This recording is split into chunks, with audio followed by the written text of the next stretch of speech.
Hey there, Christian Yordanov here. Well, I did it. I just published my third book on Saturday, 2 days ago, and I'm happy that it's done. I just published the hardcover, paperback, Kindle, everything over the weekend. And it's hard to enjoy because I'm so spent, I'm so destroyed over the last 6 months. But I'm not complaining because I feel like I have made a good contribution to the health space. So the book is called The Fasting Delusion: Why Fasting Won't Help You Live Longer and It Could Wreck Your Health. I can't show it to you if you're watching the video because I'm still waiting on the first fresh print copies, but I'll have the link in the description if you want to order your copy.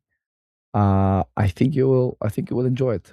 So what I thought I would do today is just give you a little bit of a taster for the book. I know I shared it already with some clients. They were like, "I'm buying it immediately," So a lot of folks that follow me will buy it. But in case you're just wondering what's this about, is it worth the investment of my time to read this book? I thought I'd give you a little bit of a teaser on some of the themes and topics discussed in the book, right? So basically, there's three major themes I explore in the book, and I develop the thesis that for most people, fasting is one, a terrible quote unquote health and longevity strategy.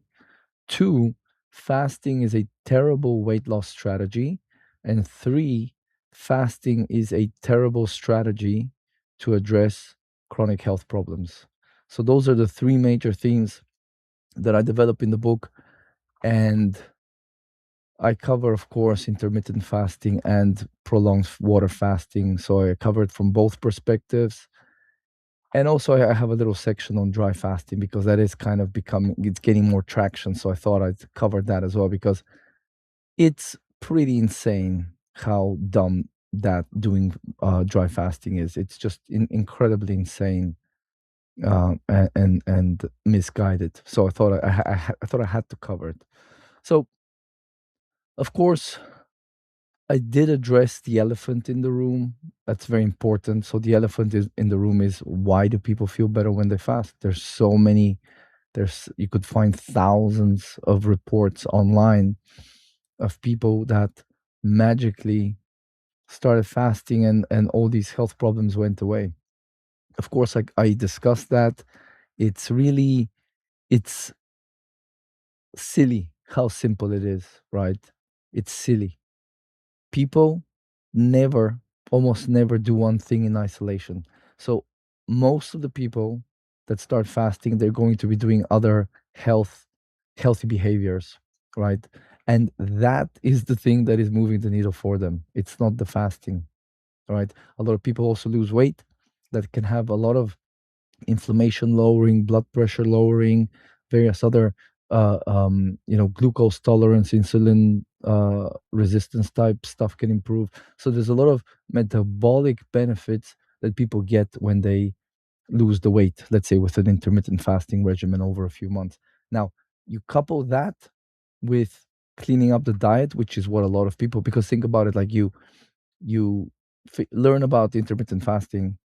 Are you just going to intermittent fast and eat McDonald's and drink alcohol and just continue doing all the unhealthy things you were doing? It's very likely if you're going to be intermittent fasting, you're going to be looking for ways to improve your health. So you're not just going to do the fasting, right? So that's kind of one aspect, but there's several other um, categories of people who will benefit from fasting.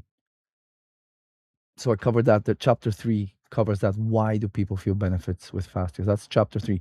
Before that, of course, I thought the most important thing to lay out for the readers is the first two chapters. We just go over into all of the negative effects and the risks of fasting, because if you go online, most of what you see online will be fasting painted as rainbows, unicorns, and autophagy. Like, just you start burning fat, you start making ketones, and then autophagy rejuvenates you from the inside out. Inside out, and that's kind of BS. It's BS. So I lay out what actually happens when you fast, right? The real stuff, the actual stuff that happens, and you will very quickly learn. Which I'm sure, if you're listening to me, you already know this stuff, because I've been banging this drum now for a couple of years at least, if not more. But fasting is a degenerative process through and through. From the beginning till the end, your body is degenerating. So I kind of explain that. And later on in the book, I tie those threads together, how that will affect you in terms of longevity. If you engage in degenerative behaviors, you might be fine now, especially if you're younger and healthier. But over time, the degenerative behaviors will catch up to you, will catch up to most people. That's why so many women figure out in their 60s plus that they have osteoporosis. They were degenerating for decades before it caught up to them. And the unfortunate fact is that a lot of those women, by the time they figure out they have osteoporosis, they might have some kind of fracture, or something, that some kind of injury that causes them to go to the hospital. They get a scan, and then they only then realize, oh, I have osteoporosis. And the even scarier part is that I've worked with clients where they knew they have either osteopenia or osteoporosis, and they still engaged in fasting of some sort. That's the scary part. So the way social media, the internet, has portrayed fasting is like this inherently health promoting and rejuvenating activity, and it couldn't be further from the truth. It's a degenerative activity, because that is the only way. And I'm talking now about more prolonged fasting, of course, but like, if you're fasting, that's the only way you can survive, by degenerating your body and turning it into fuel, and using some of those components and nutrients to support vital functions. So your less vital, more nice to have, quote unquote, functions get sacrificed for the greater good of your body, so that you can survive. And very little is said about this. If you go to kind of more mainstream, alternative mainstream, more popular sort of influencers, it's all like, oh no, you'll be fine, you just burn fat. No, you don't just burn fat. You burn glucose throughout the entirety of the fast, but because there's no glucose coming into your body from food, and there's no protein coming from food, which can also be turned to glucose, a lot of that glucose that you continue to produce throughout the fast comes from your protein in your bones. Lots of protein there. In your skin, there's lots of protein. Of course, your muscles, everybody knows, your organs. So you are degenerating yourself. So that's one aspect. We talk about the hormonal aspects, how fasting will invariably lower protective sex hormones. So that most of the research I discuss is in men, young men, and we see horrific things happening to relatively young, healthy men in terms of their protective hormones, testicles shrinking. There's one study where after 8 days, the men's testicles shrank by almost 18% in the aggregate. So really bad stuff. Then there's a couple of other. I'm not going to. I'm gonna kind of not reveal everything, just because I want you to get the book and read the book. And there's a lot of good stuff. Then you will learn and uncover about what are the other risks of fasting. There's other risks when you start releasing a lot of fat from your tissues. For most people, it's it's not a good thing to release that fat. Now, it sounds good on paper. You're just going to release the fat from the tissues. You're going to burn that fat. You're going to lose weight, and you will be a happy camper. You'll be healthier. But there's huge risks there, because, little teaser, because if you look at the states, two-thirds of the adult population is overweight and obese. And the way they got that way was eating a lot of polyunsaturated fats from oils, seed oils and stuff like that. So a lot of the fuel that's stored in these people, which is again 2/3 of people are overweight. So we know they have tons of that stuff stored, and even leaner people, they will still have plenty of these things in their bodies because just look at what the standard American diet is. You don't have to be overweight to have a lot of these polyunsaturated fats in your tissues because they're not just in the fat; they make up your entire body, your skin, brain cells, heart cells, blood vessels. It's all like not all of it is made from them, but they're a huge component there. So you are more brittle, if we can really simplify it. You're more vulnerable to damage, and if you release these fats into circulation and a bunch of other stuff that's stored in them, which is like things like lipophilic persistent organic pollutants, you are then burdening your body. So there's risks, and a lot of people in today's world fall into the risk category of people for whom the fasting can cause a lot of collateral damage that was unintended that they were not aware of. So this is why I believe it's the height of irresponsibility for practitioners, coaches, content creators, health gurus to be blanketly recommending fasting to people. I think it's the height of irresponsibility, borderline stupidity. It's dangerous. A lot of people are going to hurt themselves. And I've worked with lots of clients who did hurt themselves with fasting and a lot of these other nonsense fads that permeate, our societal consciousness. So those are some of the things. You may be surprised to learn that actually fasting increases inflammation in some people. It's not like this inflammation lowering magical thing that happens. Um, it increases oxidative stress in young, healthy men. It can uh, it lowers glutathione, which is the sort of the master antioxidant in our cells, which is plays a big role in kind of protecting us from oxidative stress, from toxic metals, toxic chemicals. It's used in detoxification, things like that. So it lowers it, which kind of makes sense because glutathione is made from amino acids. Amino acids come from the protein that we eat. And if you don't eat a lot of protein, or if you eat no protein because you're fasting, then you have a very limited body pool of amino acids, and those must be used for critical things: your brain, your heart, your kidneys, and all the vital functions, your lungs, breathing, heart rate, cardiovascular system. So you are in a severe state of triage there. And of course it makes sense that nice to have, like things that are not immediately required for survival, things like that, functions like that will be down regulated, and the antioxidant system actually suffers. Now, in the third chapter, where I discuss why people benefit from fasting, the various categories of people, there is people who will get relief from fasting in the short term, kind of midterm, but a lot of the time, the reasons are, again, like I said before, they're silly in terms of like they're so simple. You're like, oh my god, that's how could I not think of that? So in all of the cases, those categories, so you could be like someone with a gut autoimmune issue. You might get relief from fasting in the short term, but long term, you are opening a can of worms in many cases. So for those people, we know how to address gut and autoimmune issues without fasting. Many people have resolved it without fasting. So it can be done. It's not necessary. It's only useful when you don't know what you're doing.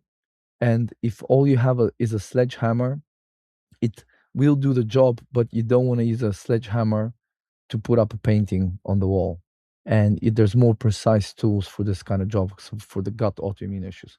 Then there is the category of people that eat pretty well, organic and all that stuff, grass fed, but they still have a lot of food sensitivities, right? So I discussed that. That's actually quite common. I see it all the time in my work. People are eating staple foods that are inflaming them. They have no idea, They're getting vague, ambiguous symptoms from brain fog to um, it could be joint pain, it could be fatigue, it could be overt gut issues, but with not necessarily. There's so many ways where like low energy, like just kind of feeling inflamed, joint pain, whatever. There's so many different ways inflammation in the gut can affect us, right? So those people, they could be like several foods that they're eating weekly, on a daily basis even, that if they suddenly remove all foods from their diet, they will the inflammation will abate.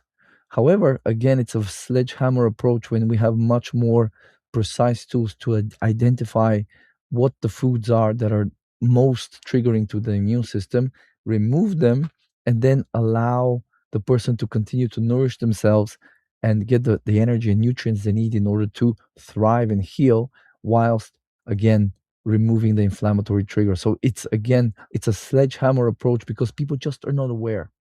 Of course, there's a huge swath of people that eat just unbelievably bad. We have to really just kind of call a spade here. There's just probably 100 million in America, at least, that are eating just horrifically, unbelievably bad. Like, as in, even if you saw them eat what they eat in a day, you still wouldn't believe it. It's that bad. So for those people, with all the emulsifiers and chemicals and glyphosate and pesticides and all the artificial sort of food additives and all the stuff that's kind of there to preserve the shelf life of the food, various so seed oils, their breakdown products from peroxidation. There's just hundreds of different things that people are putting into their body on a weekly basis that are not good for them, for their gut, for their, just in general, for their health. So those people, if they go from eating glorified toxic slop, as I call it, borderline poison, if they go from that to fasting, yeah, they might feel like, their deity descended upon them from the heavens and showered them with autophagy. They will feel amazing. But was it the fasting that did it, or was it removing all the borderline poison? So that's one aspect. And then people that are like that and the intermittent fast, well, then they're compressing the window of time where their body is subjected to the glorified toxic slop slash borderline poison. So that can also make people feel better.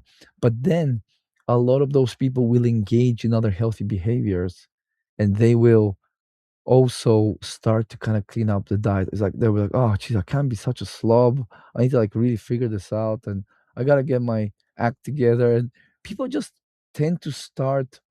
Once you have a little bit of momentum, you tend to really start gathering that momentum and doubling down, and then you feel better. And then when you lose a little bit of weight, yeah, oh, you feel better, and then you breathe better, you snore less, a lot of good things happen. You feel less inflamed, it's easier to move around, and then that further fuels this amazing sort of virtuous cycle.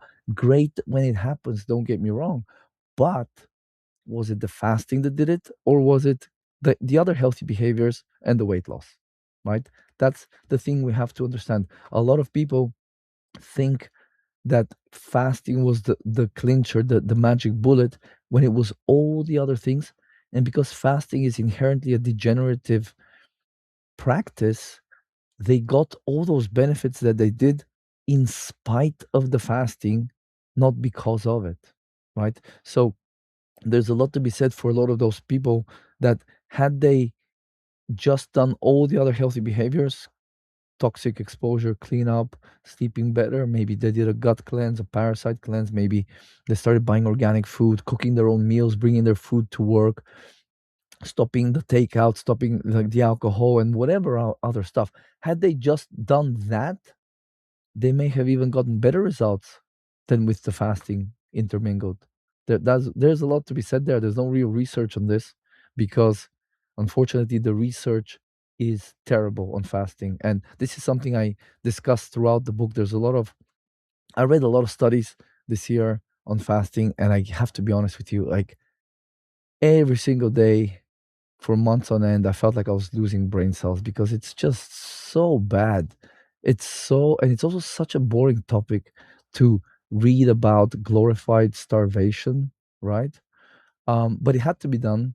I had to really see. I was really looking forward. I was like hoping, man, I just haven't seen the good research. I'm gonna find it. I'm gonna debunk myself and spare myself the misery of writing this book and researching this super boring topic. Luckily, there was a lot of other topics I interweaved into the book, so there was a lot of like interesting things I did learn and kind of research throughout the book. So it's not just about fasting. You're gonna learn a lot of cool stuff, but also I'm like, the more I delve deeper into it, the more I was like, wow, just the research, the fasting research is an absolute joke. The human research is terrible. It's terribly done.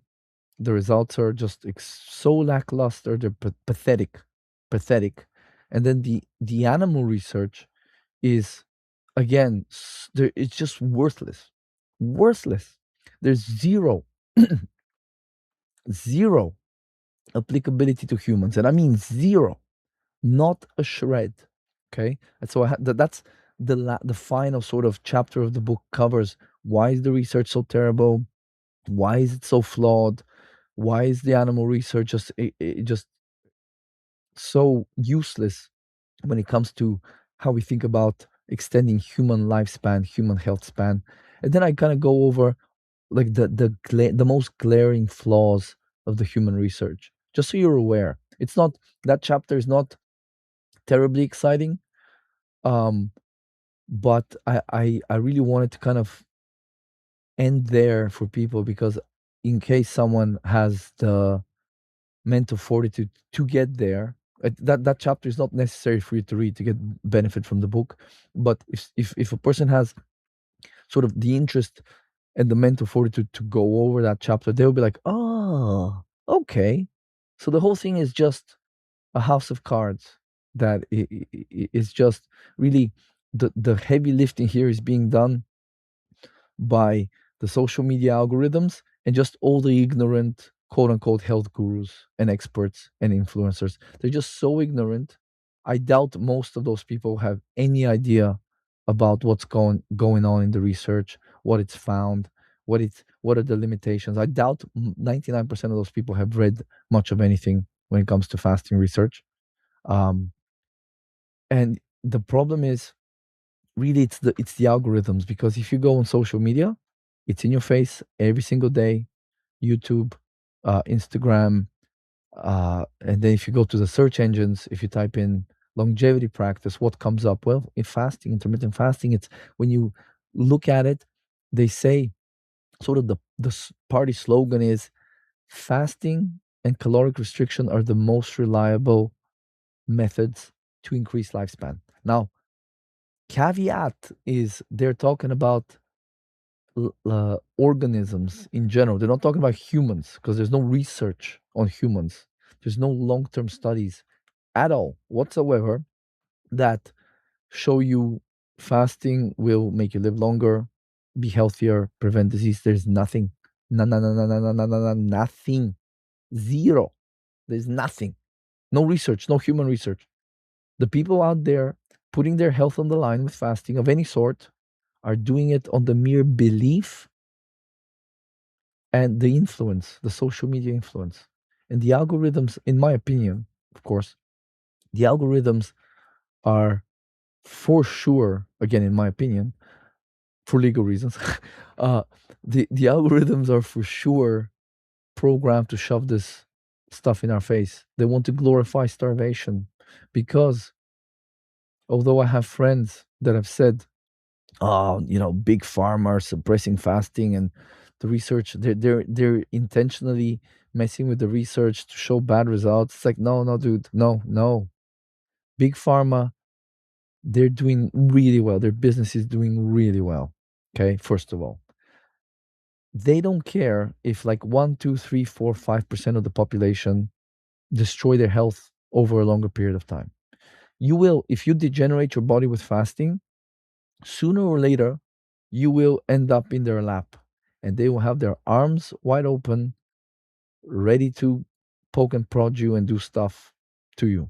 Okay. Because again, If you think about the degenerative nature of fasting, where you're losing muscle mass, or at best, I'm talking about older people, of course, 40 plus, not these young whippersnappers that can do all sorts of dumb stuff and live to tell the tale and not feel the negative effects. We've all been there. We all thought we were indestructible. But if you're over 40, you know, cracks start to appear and you become a little bit creakier. So your problems later on in life, they're not going to be, um, am I, you know, am I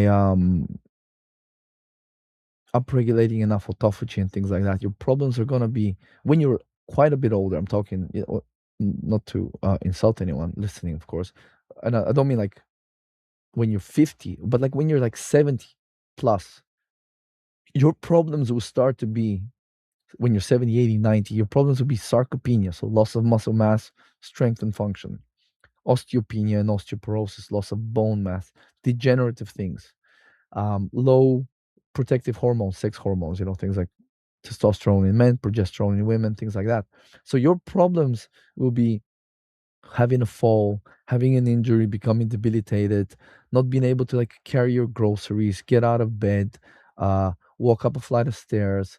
So most of these young whippersnappers that are doing fasting content, they have no idea what they're doing. They haven't thought about the long-term implications of their recommendations and their mindless spew about autophagy and bloody blah. Fasting will make you live longer.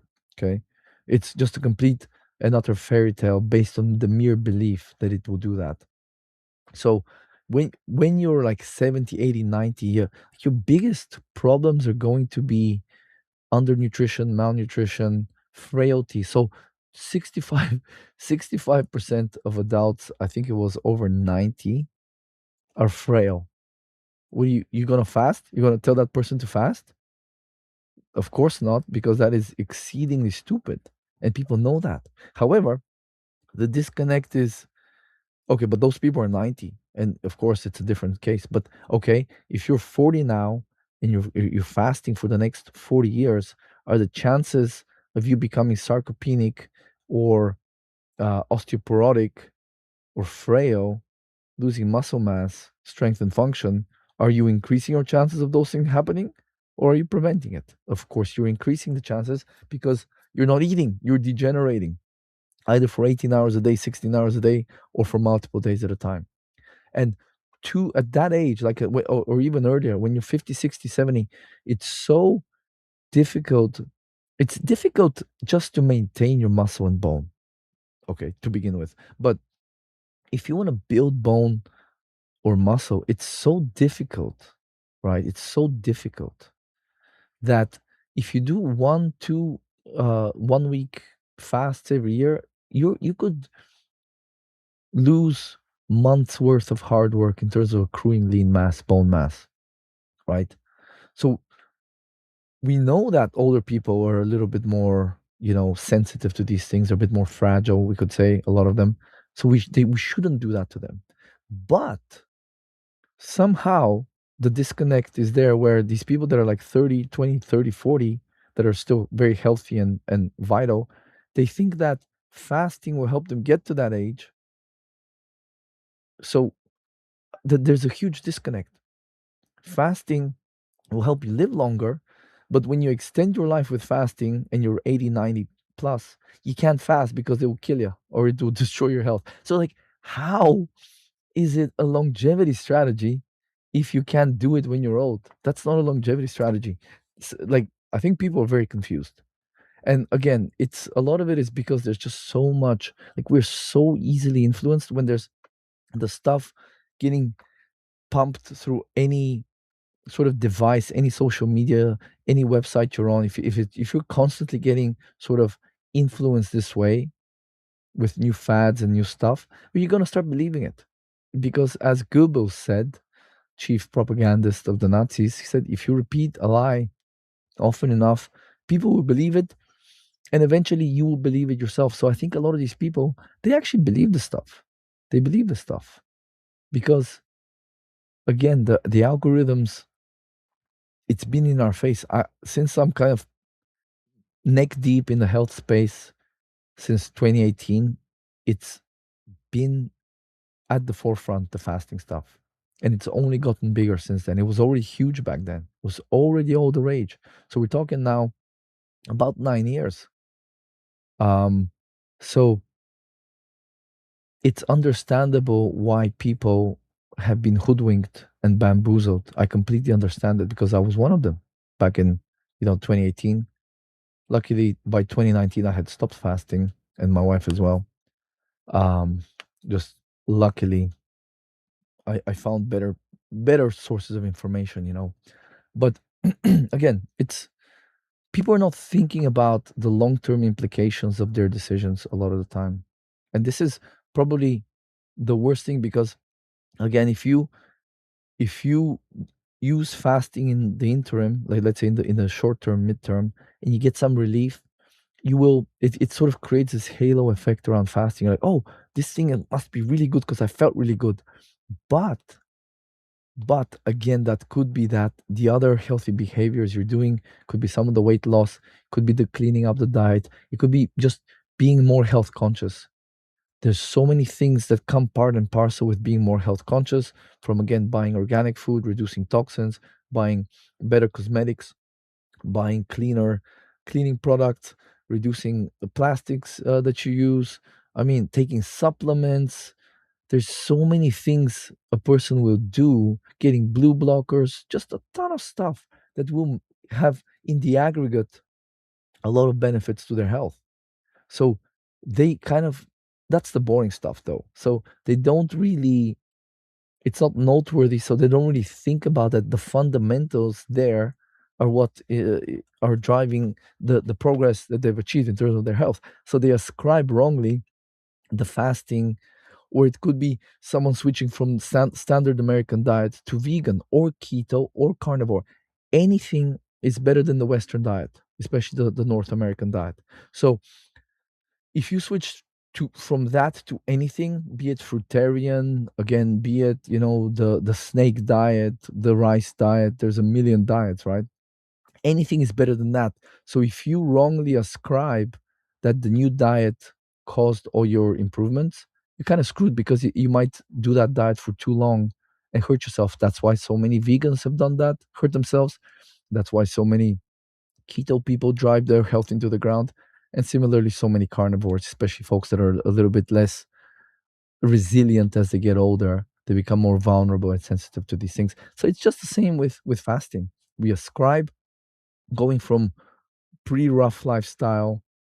This is not everybody, of course. This is one of the categories of people that benefit from fasting. So they ascribe going from like just being an absolute piece of ish to, okay, I started fasting. Then what else did you do? The diet, the supplements, the sleep routine, exercise. So they did all these other things. Yet, no, it must be the fasting because that's the most sort of noteworthy thing there. Because a lot of people, they don't realize how powerful food is. Just the food you eat. We've had people with inflammatory bowel disease, like Crohn's disease, completely resolve it just with the diet. Like they hadn't even had time for the supplements to arrive, and they're already like, oh, okay, well, I guess I don't have to poop 12 times a day. I think once, twice, three times, and they start thinking they're constipated. They're like, oh, dude, I'm constipated, Christian. Like, no, you're not. That's like normal people poop like 1 to 3 times a day. You're not constipated. You're just used to like going so many times a day. But that's just with food, right? And we didn't need to do any fasting with those people. Anyway, what else? What okay, so yeah, so I kind of sort of alluded to one of the reasons why fasting is a terrible longevity strategy all around the again, what are your problems going to be when you're like 70 plus, even 60 plus? Undernutrition, not eating enough, osteopenia, bone loss, osteoporosis, sarcopenia, muscle loss, loss of strength, reduced appetite, reduced digestive capacity, less desire to eat, reduced appetite. And it's just a recipe for degeneration that fasting only accelerates, does nothing.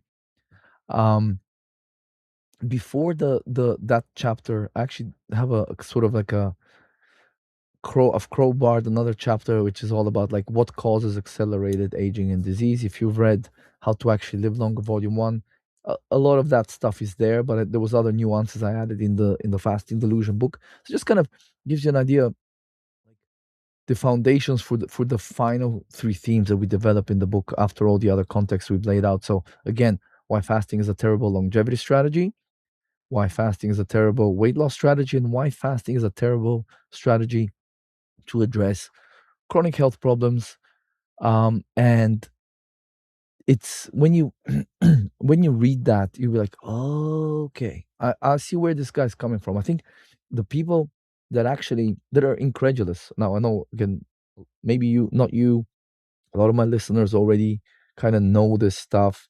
They've stopped fasting, but people that are kind of new, that might still be incredulous, that might be on the fence, like, maybe, man, I'm sure something is good. It's good for maybe the autophagy, I think around chapter 4, it should already start to kind of make a lot of sense, right? Um, then, like I said, chapter 5, why fasting is a terrible longevity strategy. So I covered the stuff around bone loss, muscle loss, whatever. I also talk about autophagy. Now, this is going to probably shock a lot of people, the autophagy discussion here, because it's not what people have been told. Autophagy that fasting upregulates is not the good autophagy. Fasting upregulates the autophagy where any and everything is sacrificed in order to help the cell survive the stress. And of course, I have a lot of research in the book, a lot of quotes from studies, of course, to support my assertions, because I don't want people to think I'm just kind of throwing my bias around. In fact, I think one quarter of the book, so it's about 160 pages, but sorry, 360 pages. One quarter roughly of the book is just quotes from studies, about 30,000 words. So the book in total is almost 120,000 words. Initially, I intended it to be like 50,000, same as the longevity book, How to Actually Live Longer, because that series will be all 50,000 word books. But then I got to I got to 40,000, and I'm like, oh, okay, it's not gonna happen.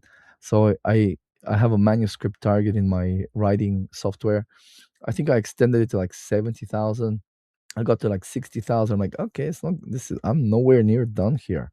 And then I extended it to 80,000, then 90,000, then 100,000. And then when I got to like 90,000 words, I'm like, oh, dude, I'm not done. Like, I have to write more. So I just kind of said, screw it, whatever.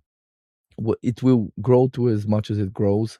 There's no final target, because after a certain point, you're like, just finish the job. Don't worry about word counts. But people that want to read it will read it. People that don't have the attention span, or they lose interest, they won't read it. It's just part of the game when you write books, any type of content, really.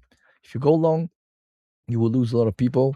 And I know I record long sort of stuff, and probably I am losing people, but that's just the way I do it. Brevity is not my strong point. So anyway, I should just say, at one point, I guess 2 months ago, I said to myself, okay, well, we're over 110,000 words or whatever. I said, this could go on for another 6 months. I could uncover more and more research, kind of pick more holes in fasting. And there were more. There were a few things, I have to admit. I just, in the end, I kind of wanted to wrap the book up and put it out, because I thought it's good enough to dismantle the entire fasting for anything sort of fairy tale. Um, Adding more stuff, it would bloat the book, and again, it would actually overwhelm most people at that point. So I figured I could probably do content about the other stuff later on. Um, it's not. It would be like diminishing returns territory at that point. Even if it improves the book by 5%, we're talking about double the time to get it out and edit it and all that stuff. So I thought it's good enough to convey the message in just really hammer home the message. There's a few other things that, but the I suppose the idea here is that the more I researched fasting from any aspect, for weight loss, for diabetes, for cancer, um, for longevity, the animal research, any sort of angle that I looked at it from, the more I looked into it, the more convinced I was that it's a horrific idea.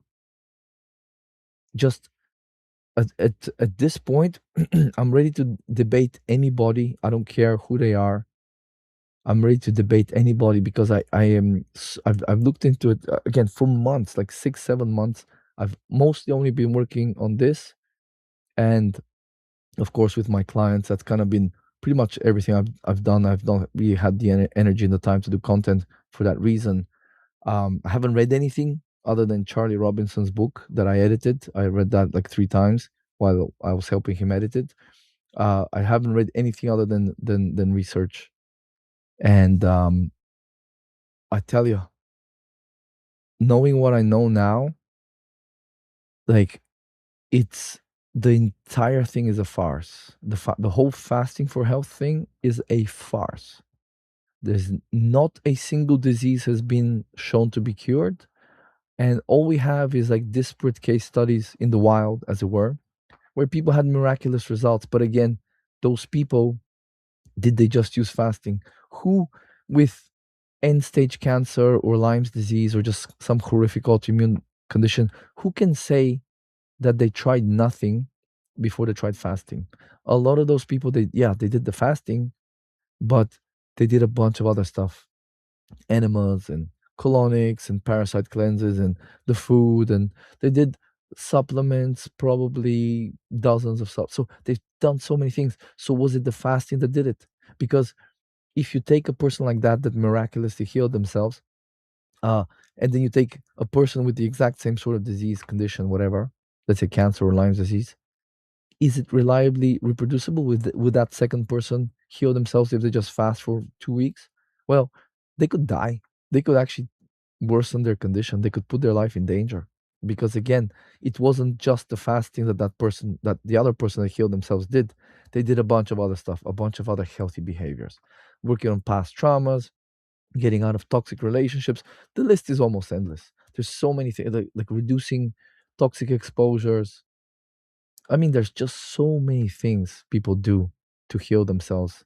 You can't really say, even if you go to a fasting center and they're like, yeah, but this so and so went to a fasting center and they fasted and they healed their condition. Well, okay, but when you go to a fasting center, what else happens? You are removed from driving to work. So you don't work. You're resting. Stressors are reduced. They usually give you organic food that's very clean, even though it might be plant-based slop. It's still cleaner than the standard Western diet. You might be in nature. They might give you better water than you were drinking. You might have been, drinking poison water. A lot of people are drinking tap water still, if you can believe that, but it's true. Um, you might have been like sometimes you could have an acute toxic exposure or something in your vicinity that you're exposed to. Like I've just recently, I've had multiple clients where certain toxic metals were off the charts. For example, gadolinium, for example, arsenic, barium. I've seen platinum as well. Last year, someone had platinum way off the charts. So you could be getting exposures in your environment driving whatever health state you're in. So when you go to a fasting center, it's not just the fasting that you do. You remove stress, you remove commitments, you extricate yourself from potentially toxic relationships. You don't have to drive in traffic. Your food choices are done for you, and it's usually fewer things, fewer exposures, organic food. So there's a lot of benefits just being, again, resting all day in nature in a fasting center. That alone is therapeutic. Being with other people, having a support group, having like a medical team. There's so many other things. So it's even those people. that go to a fasting center and miraculous, seemingly miraculous things happen. It's not just fasting that occurs there, right? Um, yeah, I mean, that's the problem with the research is there's so many confounding variables. There's so many things that are not being controlled for in the research. So even when good results are reported, was it all the other healthy behaviors those people did because they don't track their diet many times? They don't control their diet.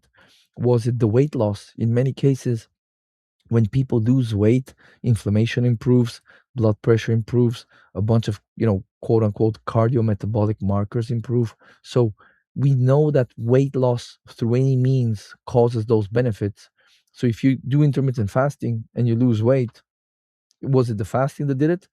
Or was it the weight loss that did it and potentially the improved diet? Because again, we have studies where weight loss from any sort of way, be that bariatric surgery, caloric restriction, exercise, weight loss causes the exact same metabolic improvements as intermittent fasting with weight loss does. So is it the intermittent fasting or is it the weight loss driving the health benefits? In a lot of people, especially in America, in a lot of people, the weight loss is doing the heavy lifting. So those are the two major confounding variables. The fact that this is a phenomenon called the Hawthorne effect that I discuss in the book.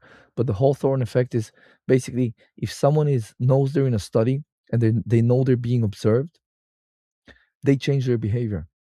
So if you're in a study and they know that let's say 16 weeks from now or 8 weeks from now they're going to be measuring your weight, your markers, and you're enrolled in this trial with, let's say, intermittent fasting, well, you're going to do the intermittent fasting protocol, but it's it's well documented that people change their behavior because they know they're being observed. So you might, instead of ordering Uber Eats on Friday evening, you might, what, let's just, let's get some groceries, honey, and maybe make some chicken breast with vegetables and rice. That's a bit cleaner.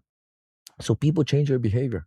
So unless we control for these variables in the research, we have no idea was the cardiometabolic or other marker improvements because of the weight loss, because of the dietary changes, or the intermittent fasting.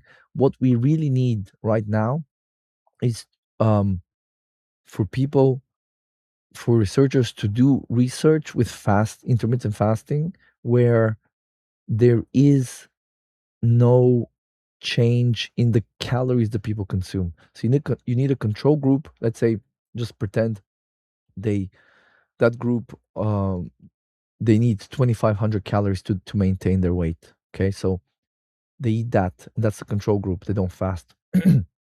The experimental group, they need to be also at this sort of isocaloric level. So maybe they need, let's say again 2,500 calories to maintain their weight. So they should be doing the let's say 16 hours of fasting, but during the other 8 hours, they need to be consuming an isocaloric diet so they don't lose weight. Because if they lose weight in that trial, well, that's already confounding the fasting. Was it the fasting that caused any improvements, if any? Or was it the weight loss? Because that's what happens with people that do intermittent fasting. It's extremely difficult to crowbar in three full meals and two snacks in an 8 hour period. So what happens is people that do, let's say, 16/8 intermittent fasting, they spontaneously lower their caloric intake. So that, when it causes weight loss, especially when it's gradual and healthier and they improve their diet, that's driving the benefits that are observed in the studies. However, those benefits aside, there's a lot of research, there's a lot of studies that I had to sort of peruse and kind of cobble together to find where, they might have been looking at, let's say, cardiometabolic marker improvements, but somewhere, let's say they looked at testosterone or they looked at inflammatory markers or they looked at let's say metabolic rate, various kind of disparate sort of things where a couple of data points here indicate something bad happened.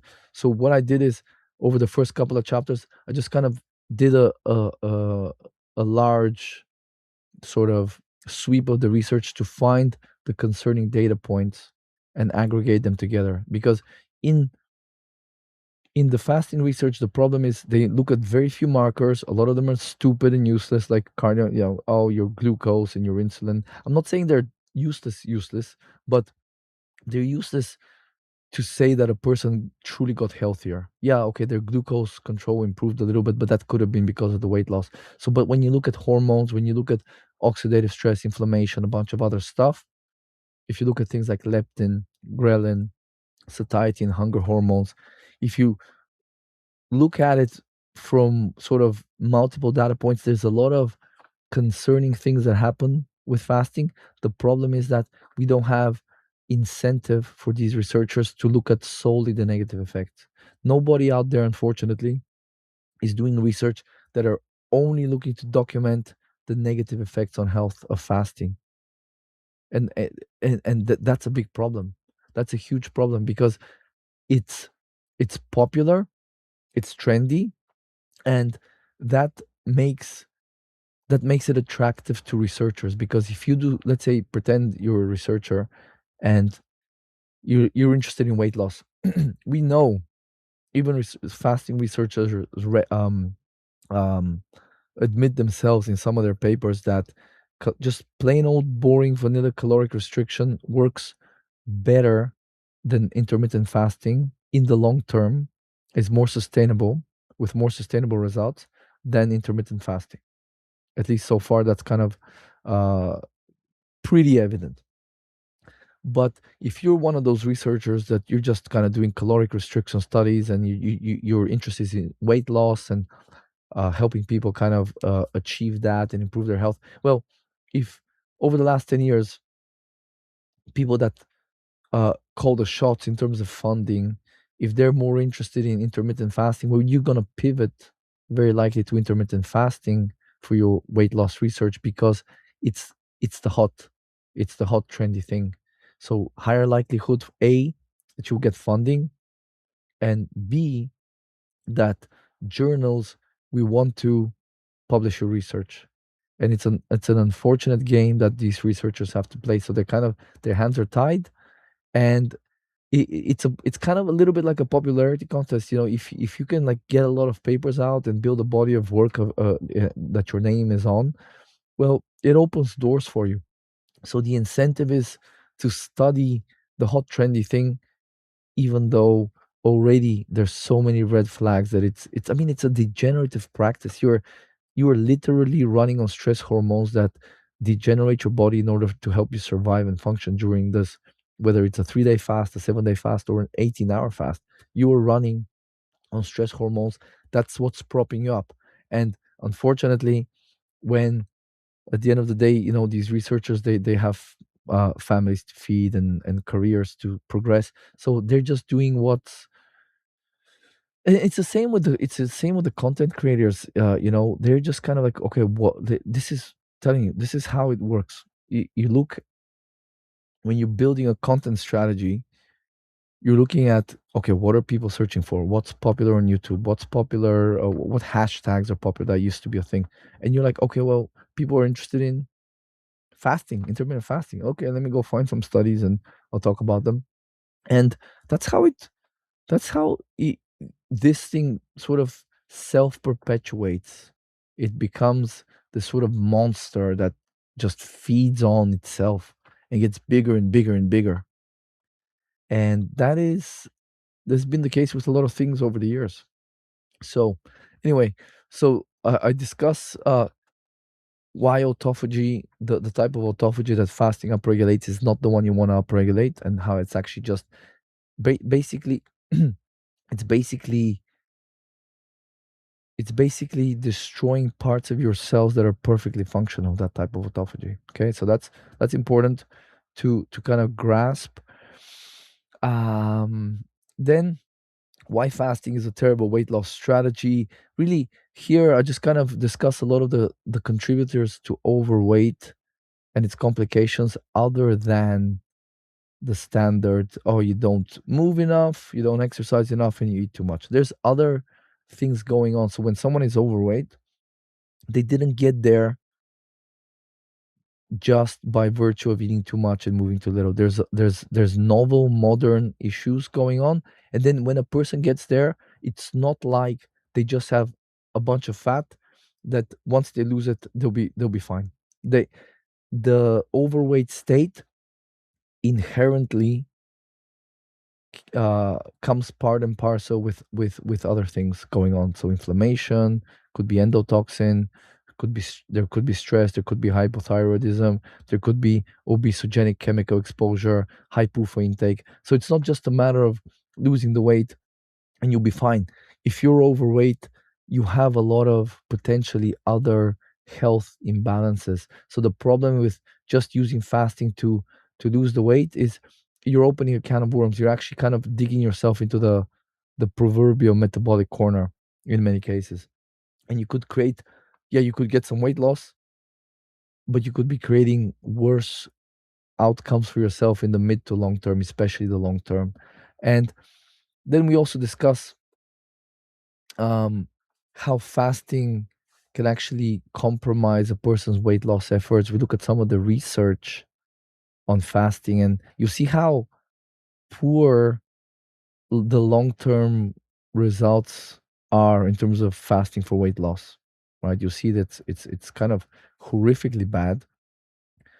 Um, then chapter 7 and 8, it's basically a two-part chapter series. So, chapter 7, why fasting is a terrible way to address chronic disease, part 1, and then part 2 is chapter 8. So, here is in chapter 7, I discuss why fasting is a terrible way to address gastrointestinal issues, like things like irritable bowel syndrome, inflammatory bowel disease, and I discuss how stress actually wrecks your gut, how it can increase intestinal permeability, and fasting is a stress. Cortisol damages the gut, and when you fast, you are increasing your cortisol. So people that benefit, their gut seems to benefit from fasting and they get relief, they're getting it in spite of the fasting, not because of it. They're probably, again, removing inflammatory foods that are terrible or good foods that are inflaming them, or it could be lowering endotoxin. And there's a few other reasons why people actually get relief. The problem is that short-term relief is can be a slippery slope, because if you just do it to get relief but you don't figure out the things that caused your gastrointestinal problem in the first place, you're just using a symptom masking tactic. That's basically, you might as well go to the doctor and they'll give you some freaking ibuprofen and drugs and make the symptoms go away, because that's what fasting is doing to a lot of those people. Because if fasting was a cure for gastrointestinal problems, it means you fast, let's say for 2 weeks or 1 week, your problem goes away and then it doesn't come back. That's a cure. So if people just get relief with the fast and then they go back to their existing diet and the issues start creeping up over the next few weeks, it did nothing other than give them symptomatic relief. Nothing wrong with getting symptomatic relief. The problem is, if we don't address the roots of the issue, we're not really, again, we're not being effective practitioners. And I get it, if a person doesn't know any better, they don't have any clinical experience, they don't know what to do. I understand if that's all they know. And I actually have clients where they feel better when they don't eat at the start, because they're eating things that they think they're healthy. The problem is, it's they're not healthy, even though on paper and in the mainstream they seem to be healthy, like vegetables and a bunch of other kind of plant foods. So they don't know what they're doing. So to them, fasting is like, okay, well, I feel better because when I eat, this horrible onslaught on my gut and I'm gassy and bloaty, I have pain, or maybe I poop blood. So the problem though is, it's okay if a person doesn't know what to do, but the problem is when health influencers and even doctors are saying you need to do fasting because you're going to improve your gut. I'll show you research in the book where even I was like, holy cow, I cannot believe this. But there was a ton of indicators that the men who did these fasts, like they were like long fasts, like 7, 10 day fasts, there was a ton of gut markers that were worsened from the fast, including inflammation, including intestinal permeability markers, immune activation markers. So the only reason why those men didn't report like symptoms and things like that is because there was no food triggers, right? So they were showing signs of their gut worsening, but because there is no sort of food coming in that the gut has to process, it just reduces a lot of the inflammatory kind of response from the immune system, as well as the the fasting suppresses the immune system because a lot of your immune system cells die, because a lot of cells in your body die when you fast, because you're degenerating, because the body is downsizing, because it's getting signs of famine and starvation, and it thinks it could die. So when your body thinks it could die, it just sacrifices cells, perfectly functional cells, I should add, left, right, and center. Then we also talk about why fasting is not the right strategy for autoimmune conditions. I go into rheumatoid arthritis as an example. Then I also discuss why fasting is a terrible way to address depression, anxiety, and insomnia. Now, it should go without saying by now that is something that raises cortisol, like fasting, is a terrible idea if someone has anxiety, but also insomnia. The problem is with depression because we know now there's a inflammation and oxidative stress component, and fasting is wrongly touted as inflammation lowering.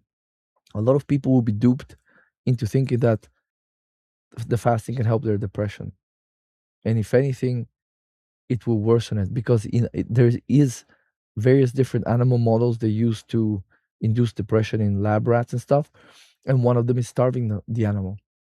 That's a very reliable way to make an animal depressed. Pretty, pretty sort of similar mechanism in humans. So problem is again mainstream health influencers just parroting the same spiel, and people become, well, imagine you go to like five different podcasts and YouTube channels, and they're all singing the same song from the same damn script: fasting, autophagy, ketones gonna heal ya, nonsense. I mean, you will also start to believe it, and you will probably try it. Then chapter 8, we discuss diabetes and metabolic syndrome, cardiovascular disease, neurodegenerative disease, and cancer. And the cancer discussion, wow, I learned some very interesting stuff when I delved deeper about the whole fasting and starve cancer nonsense. That is absolute bollocks. Excuse my Irish. Um, but what's interesting, just kind of some tidbits for you here, is that some tumors, they can actually use ketones to fuel themselves. Isn't that interesting? I did not know that until I started delving deeper into this year. And then the other problem is a huge, I think about 20% conservatively of cancer patients, they die of cachexia, so muscle wasting, not the cancer itself. So what does that tell you? Well, if you fast a cancer patient, you're kind of accelerating their demise because their body becomes the fuel for the tumor, because you will never stop producing glucose. That's the myth. A lot of It seems like a lot of influencers believe that when you switch over to ketones, you stop producing glucose. No, you produce glucose until the minute you die. And if you stop producing glucose, you will be dead in minutes. So um yeah. So if how are you gonna starve the cancer of glucose if you can never stop producing glucose because you would degenerate the protein in your body to make the glucose? It's do you understand? Like it's completely nonsensical. So that's that chapter. Then again, like I said, the final chapter is all about um why the fasting research is so weak. And that's kind of it in a nutshell. I'll leave the link down below in case you want to grab the book. Please grab the book, and obviously leave a review on Amazon. I would be eternally grateful to you. I think you will enjoy the book. And as soon as I'm going to the Liverpool conference, I'm doing a presentation there, and I'm holding a workshop as well on longevity there. So I'm going there in 2 days.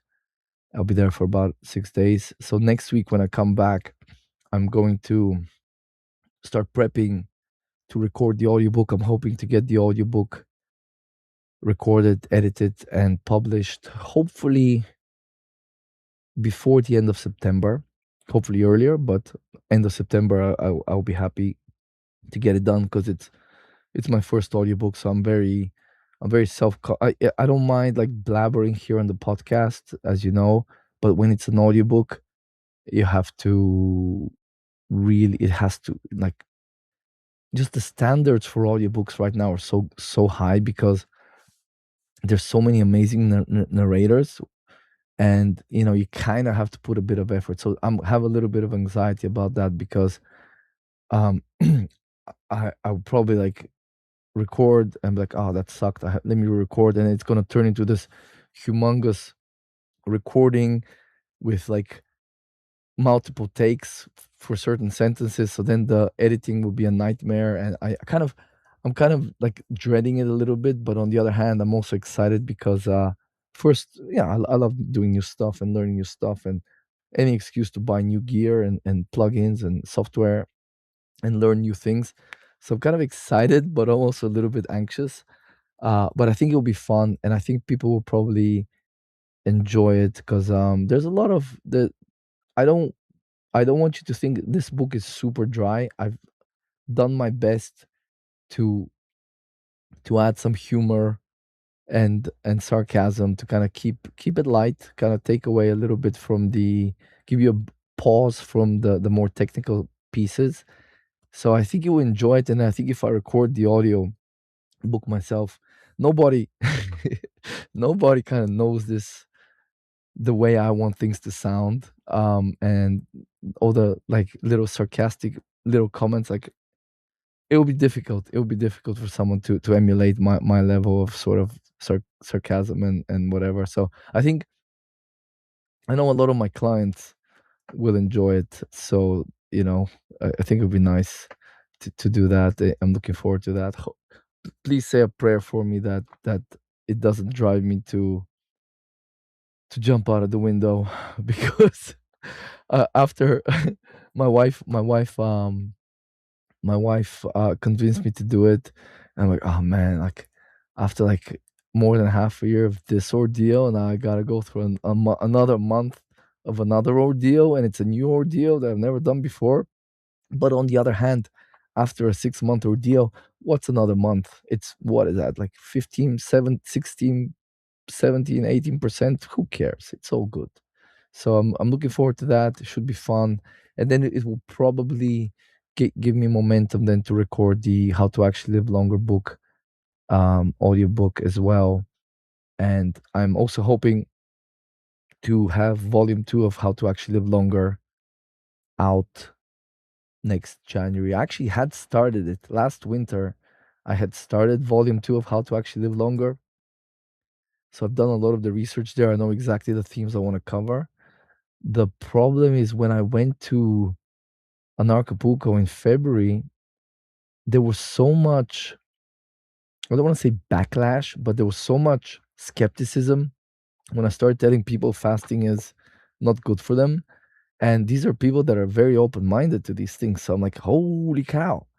If these guys and gals are so incredulous and skeptical, I really I need to give this a proper sort of, I need to develop this into something that's a little bit more cohesive. I did have a chapter on it in How to Actually Live Longer, Volume 1, but here, that chapter was 10,000 words. This book is 12 times longer than that chapter. So here is where I believe I've made the watertight case. Now, of course, not everybody will be convinced because for many people, the belief is you know how it is. Like if someone believes something, you can give them any amount of facts and information and proof. But it's a choice at that point. So I fully understand this will be an uphill battle, and I'm not trying to convert the world. I just know that this will attract the right people, it will speak to the right people, and it will change those lives, and it will help those people prevent an insidious decline in their health. And that, I don't care if that's 100 people, 1,000 people. Obviously, the more the merrier. I would love it if it's more than less, obviously. But I know, like I've given up trying to change the world. World is too damn big. um so it's just about like at least making some impact. So the people to the people that don't believe me, or they read the book, or they don't even want to read the book and just want to carry on, that like those people, all I can say is good luck, because you're going to need it. But even if someone reads the book and then they decide that they're not convinced and they want to fast, they have my blessing as well, because I genuinely believe that we should be able to make our own decisions, and we should be free to exercise our free will in any way we want, as long as we don't hurt anybody. However, at least I want to give people the counter thesis, because most of what is out there, it's just the pro side, and a lot of it is based on delusion, magical child thinking, um straight up ignorance on the part of health influencers and gurus, and fairy tales, and a lot of just kind of misinterpreted research from both the animal and the human studies. So at least when you have the counter thesis, you can then make a more informed decision. Not you, but anyone kind of that's incredulous, that those people can make a more informed decision. And then of course at that point they can do whatever they want, because I, again, far be it from me to tell you what to do. I've made so many mistakes in my life that I probably still would have made them if my mom was telling me don't do this, don't do that, and your parents, your family, my wife told me a bunch of things, and I still have made a lot of mistakes in spite of people telling me don't do that, that's stupid, you're being dumb, Christian. I'm like, yeah, whatever, dude, I'll be fine. And then, oh shit, you're right. So it's okay. It's okay to make mistakes. um but final thought is, I think the final, in the conclusion of the book, let me bring it up here. I have a quote from a lady called uh, Joyce Meyer. One mistake does not have to rule a person's entire life. So the whole sunk cost fallacy, oh, I've been doing this for years, therefore, and I'm still alive, therefore it must be okay. And it's a habit. Like, we don't, just because you made a mistake about fasting, it doesn't mean that you can't stop. That's the beautiful thing about fasting, is you just stop freaking doing the degeneration. Just don't do the degenerative thing. It's such and it's like, this is like the easiest advice to heed. Okay, okay, maybe not, because it's easier not to eat than to like be intentional with your diet and kind of figure out what to eat and buy food and cook food and eat the food and poop the food out. I get that. It's easier to fast, but that's like if you're mega lazy, because most of us have to eat sometimes, right? So it's just a matter of like, don't do the degenerative thing. It's really simple. I'm not asking people to move mountains, to take a bunch of things and do things and eat a different way. With this book, at least with my clients, we do a lot of those things. But here, I'm just telling you, don't don't be a sucker. Think twice. Think about 40 years from now, 50 years from now. Get the counter thesis, because all you've been getting so far is the rainbows, unicorns, and autophagy piece, the side, the fairy tales. And that is a delusion that you can starve yourself to better health. That is the fasting delusion. And I humbly believe that it was dismantled in this book. And I'm looking forward to, if you're a client, or you have my email, or a past client or a friend, and you get the book and you read the book, I'm really looking forward to your feedback. And you know, if there's any if there's anything that was not sort of covered that you feel like I've missed, or some other thing that some question that arises, let me know, because I initially intended to have an appendix with a bunch of FAQs and stuff. In the end, I said no, it will make the book too big, so I decided to interweave the most common things, common questions into the book, and then it still grew to be kind of long. So I have no problem adding like an appendix with frequently asked questions at some point to the book, because it would just, if you give me constructive feedback on things that could be added that are unclear, etc., or some other research I've missed. And I know there's, like I said, there's certain things I have not added just because in the end I was like, oh man, I'm gonna go bananas if I have to work on this another 4 or 5 months. There was other stuff I didn't discuss in the book that are still risks, further things fasting, or rather further reasons fasting is a terrible idea for anybody. Um, but yeah, happy to expand it with an appendix if needs be. That shouldn't be too much of a hassle. The problem is when you add a chapter to a book, it increases it's not linear, the complexity. It kind of increases it in other ways, because you have to check repetition, and it's a whole sort of ball of yarn. Whereas an appendix, that's fairly easy. So even like clients and stuff listening, if there's something that is a question you think other people might think about that I haven't addressed, for sure let me know, and start making a list, and maybe next year we can expand it into an appendix. But until then, enjoy the book. Let me know what you think. I'd love to hear your feedback.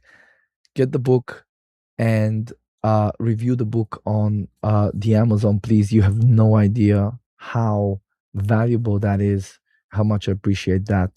And if you do review the book, let me know. I have a special little gift for you that I will send you if you do. With that said, Christian Yordanov here. If you need help with your health, go to livelongerformula.com, free masterclass. You then register for that. You'll then be able to book a free metabolic function assessment with myself. We can go over your um, health goals, health challenges. I can tell you a little bit more about how I can help you, lab tests we can do, all the aspects of the program, and of course, most importantly, discuss your situation, see where you're at, and how we can get you to the next level, and all that good stuff. So if you need help, you know what to do. Link is down below. Until then, get the book. Please review the book. Again, I would be eternally grateful. And over the next few months, I'll have a little bit more time and energy to do more content. So stay tuned. Yes, some of it will be fasting related. So even if you don't get the book, I will be covering a lot of these topics. I have like just hours and hours of content, obviously, from all this research.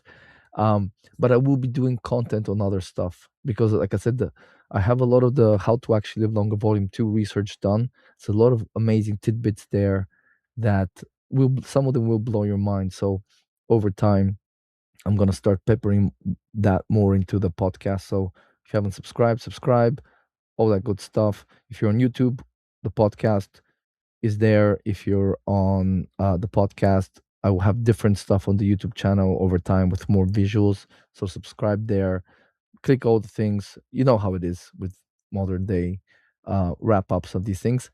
Thank you for listening, and I will talk to you soon.